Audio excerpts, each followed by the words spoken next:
उत्तर प्रदेश की 10 विधानसभा सीटों पर उपचुनाव होने हैं, जिसको लेकर के तकरार बनी हुई है, आमने सामने है भाजपा और समाजवादी पार्टी। आरोप और प्रत्यारोप का ये सिलसिला अब शुरू हो चुका है, लेकिन इसमें अब एंट्री हो गई है बसपा सुप्रीमो मायावती की भी। जी हां, उन्होंने सामने आ गई है वो, और उन्होंने कहा कि 10 की 10 सीटों पर चुनाव लड़ेंगी और साथ ही जीतेंगे भी। आपको बता दें कि अभी इस समीकरण में जब सपा, बसपा और भाजपा आमने सामने होगी तो क्या बैठेगा गणित, आपको बताएंगे ये भी। लेकिन उससे पहले आपको बताते हैं कि बसपा सुप्रीमो में कहा जा रहा है कि मायावती अपने भतीजे आनंद को भी स्थापित करने की कोशिश में लगी हुई है। जो 10 की 10 सीटें हैं, इस पे चुनाव लड़ने का कारण और ये रीजन विश्लेषक ये बताते हैं कि जो उनके भतीजे आनंद है, उनको बसपा में एक स्थापित करने की कोशिश मायावती द्वारा की जा रही है। इस वजह से 10 सीटों से उन्होंने शुरुआत की है, और आने वाले चुनाव जब होंगे उत्तर प्रदेश के पूरे चुनाव,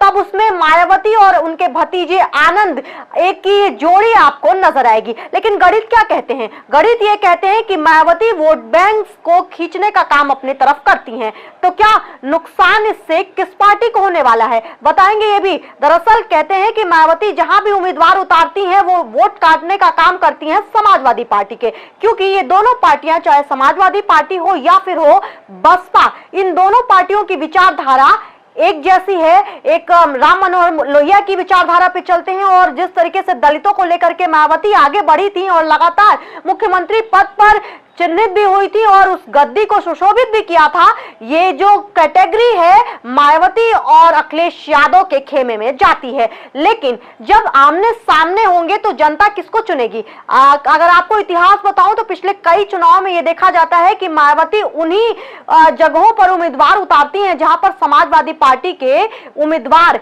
ज्यादा स्ट्रांग होते हैं। यानी कि अगर गणित आपको बताऊं तो अगर मान लीजिए किसी भी क्षेत्र में 100 वोट्स हैं, तो अगर 50 वोट समाजवादी पार्टी को जाएंगे और 50 वोट बसपा को जाएंगे, तो इसमें वोट बंटने की जो चांसेस है, जो प्रोबेबिलिटी है, वो बढ़ती नजर आती है, और इसका फायदा उठाती है भाजपा।